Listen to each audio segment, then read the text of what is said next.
Guys, India वाले entertainment के नए वीडियो में आपका स्वागत है। मैं हूं प्रीति। तो आज के वीडियो में हम देखेंगे कि यूएस ने इंडिया से इतने बार आग्रह करने के बाद भी इंडिया ने रशिया से डिस्टेंस बनाने से मना कर दिया है। इंडिया ऐसा क्यों कर रहा है? आज वेस्टर्न कंट्रीज हमसे कह रहे हैं कि रशिया से ट्रेड मत करो, रशिया जो कर रहा है उसके अगेंस्ट आवाज उठाओ और हमारा सपोर्ट करो ऐसा करने में। तो इंडिया के भी अपने कुछ पर्सनल इश्यूज और चॉइसेस है। जब 1971 में इंडिया और पाकिस्तान की वॉर चल रही थी तो पाकिस्तान दो टुकड़ों में विभाजित हो गया और बांग्लादेश एक इंडिपेंडेंट कंट्री बन गया। तो तब जो है यूएसए ने इंडिया के खिलाफ आवाज उठाई और एक रेजोल्यूशन पास किया कि इंडिया को अभी के अभी अपने सोल्जर्स को वापस लाना होगा। अगर इसके आगे इंडिया गया तो उस पर सैंक्शंस लग जाएंगे। तब हमारा सपोर्ट रशिया ने किया अपना वीटो पावर यूज करके। अगर तब हमारी मदद रशिया नहीं करता तो शायद पाकिस्तान आज दो टुकड़ों में बढ़ता नहीं। तो जैसी सिचुएशन हमारी थी अभी रशिया भी वो फेस कर रहा है। वैसे सिर्फ इंडिया ही नहीं बल्कि चाइना और यूएई ये दो कंट्री भी है जो रशिया के खिलाफ नहीं जाना चाहते और न्यूट्रल है। लेकिन इन्हें कोई कुछ नहीं कहेगा, सारे हाथ धोकर इंडिया के पीछे पड़ गए हैं। तो चलिए हम वीडियो देखते हैं, फिर वीडियो खत्म होने के बाद मैं आपको काफी सारे इंटरेस्टिंग कमेंट्स पढ़ के सुनाऊंगी। तो चलिए शुरू करते हैं।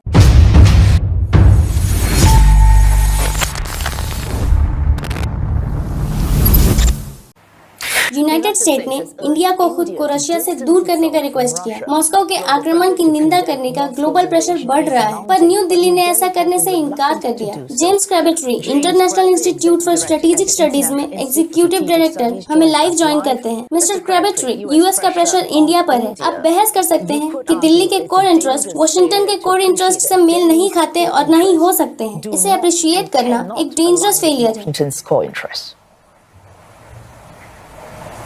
वॉशिंगटन न्यू दिल्ली को पब्लिक में जेंटली पुश कर रहा है। मुझे लगता है कि कुछ डिसअपॉइंटमेंट हुई है कि इंडिया ने यूनाइटेड नेशन में वेस्टर्न कंट्रीज के साथ जाने से इनकार कर दिया। अगर कोई नेगेटिविटी रही है जैसा कि आप कहते हैं, वो ये है कि चाइना के संबंध में यूनाइटेड स्टेट, यूरोप और इंडिया के बीच एक ओवरलैप रहा है। लेकिन वो ओवरलैप केवल इतना ही आगे बढ़ता है। इंडिया का रशिया के साथ एक लॉन्ग रिलेशनशिप है और अभी ये डिसाइड करने के लिए रेडी नहीं है कि वो अपने न्यू फ्रेंड्स की साइड लेगा। यूनाइटेड स्टेट और यूरोप में इस मुद्दे सहित हर मुद्दे पर including this one.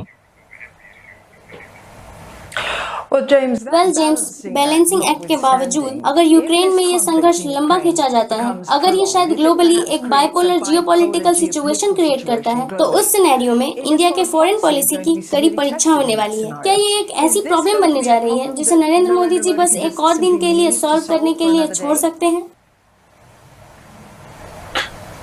इंडिया की मेन प्रॉब्लम ये है कि वो वेपन के लिए रशिया पर निर्भर है। उसके वेपन्स का लगभग आधा इंपोर्ट रशिया से आता है और इसलिए ये एक तरफ रशिया और दूसरी तरफ चाइना के बीच फंस गया है। ये चिंतित है कि चाइना हिमालय में इस पर अटैक कर सकता है या अदर प्रॉब्लम्स क्रिएट कर सकता है और फिर अगर ऐसा हुआ तो फाइट बैक करने के लिए उन सभी रशियन वेपन्स की आवश्यकता होगी और इसलिए ये रशिया से खुद को दूर नहीं करना चाहता है। ये एक प्रॉब्लम है जिसे वो एक और दिन के लिए थोड़ा टाल सकते हैं। मेरा मतलब है कि वो टाइम के साथ रशिया के साथ अपने रिलेशनशिप को कम करने की कोशिश करेंगे। मुझे लगता है क्योंकि दिल्ली में सेंसिबल लोग मानते हैं कि आप आज रशिया के साथ उतने करीब नहीं हो सकते हैं जितने हिस्टोरिकली रशिया से रहे हैं। Russia is going to behave in the way that it has over the previous few weeks.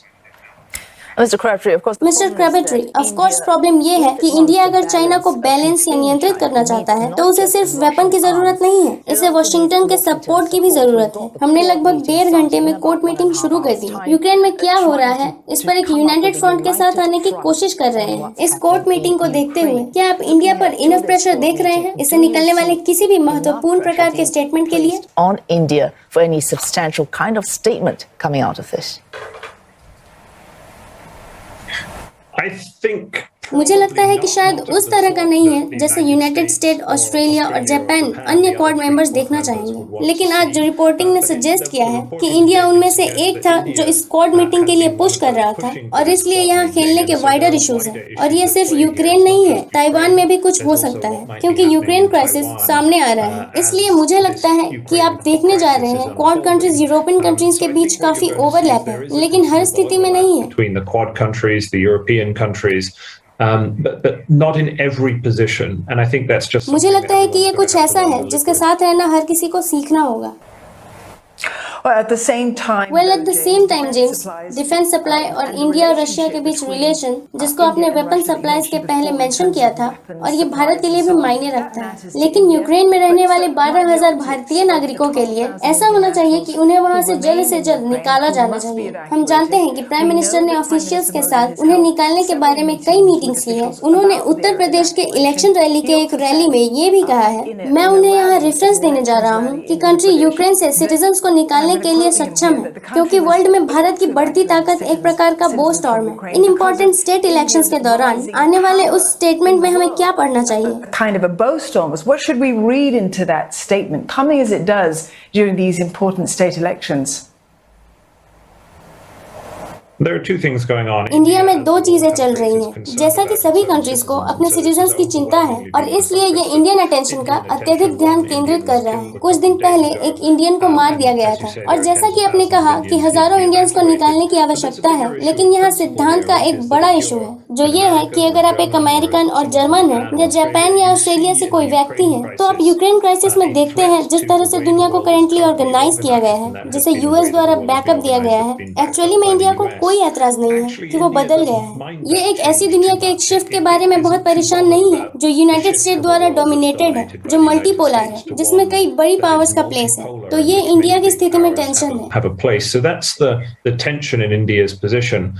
ये यूनाइटेड स्टेट और यूरोप के साथ तेजी से मित्रता कर रहा है, लेकिन वास्तव में चाइना और रशिया के बारे में वर्ल्ड व्यू का एक छोटा सा हिस्सा है और ये भी शेयर करता है कि ये एक नई दुनिया के साथ पूरी तरह से खुश होगा, जिसमें बड़ी कंट्रीज के पास अधिक शक्ति थी और यूनाइटेड स्टेट के पास थोड़ा कम पावर था। James Crabtree, International Institute for Strategic Studies के एग्जीक्यूटिव डायरेक्टर, हमसे जुड़ने के लिए थैंक्स।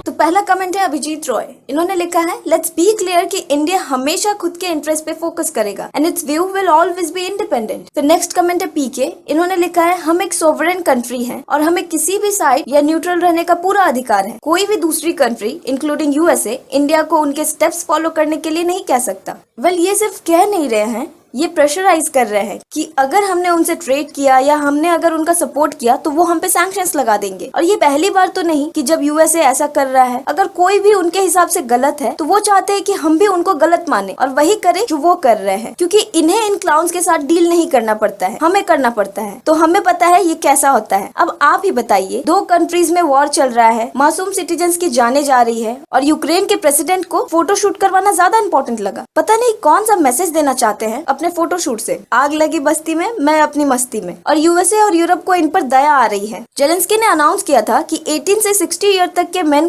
कंट्री छोड़कर नहीं जा सकते और जरूरत पड़ने पर उन्हें भी जंग में शामिल होना पड़ेगा और रशिया से लड़ना पड़ेगा, और वहीं खुद फोटोशूट करवा रहे हैं। वाह। फिर नेक्स्ट कमेंट है करण सिंह जडेजा। इन्होंने लिखा है, let me clear one thing, हम इंडियंस कभी नहीं भूलते अगर किसी ने हमारी पास्ट में हेल्प की है तो ये मैटर नहीं करता कि हमारा उनके साथ आज रिलेशन कैसा है, लेकिन अगर उन्होंने हमारी मदद की है पास्ट में तो हम उनके साथ हमेशा खड़े रहेंगे in every possible way. Russia ने 1972 में इंडिया की हेल्प की पाकिस्तान वॉर में, यूएसए ने पाकिस्तान की हेल्प के लिए न्यूक्लियर शिप भेजा, रशिया ने न्यूक्लियर सबमरीन भेजा इंडिया की हेल्प के लिए। रशिया की वजह से ही अमेरिका ने वॉर में इंटरफेयर नहीं किया। इंडिया ने पाकिस्तान के खिलाफ वॉर जीता और एक न्यू कंट्री क्रिएट हुआ, बांग्लादेश। फिर हर्षित शर्मा कमेंट करते हैं, यूएस ने इंडिया से कहा सूडान और सीरिया से ऑयल मत खरीदो, फिर कहा ईरान से मत खरीदो, उसके बाद वेनेजुएला से। अब रशिया वो क्या चाहते हैं कि हम हर कुछ यूएसए से खरीदे। वैसे देखा जाए तो खुद तो सारी दुनिया से दुश्मनी करेंगे ही और दूसरों से भी करवाएंगे। फिर अगला कमेंट है मार्की। इन्होंने लिखा है, well geopolitics is a game of chess and chess was invented in India. फिर नेक्स्ट कमेंट है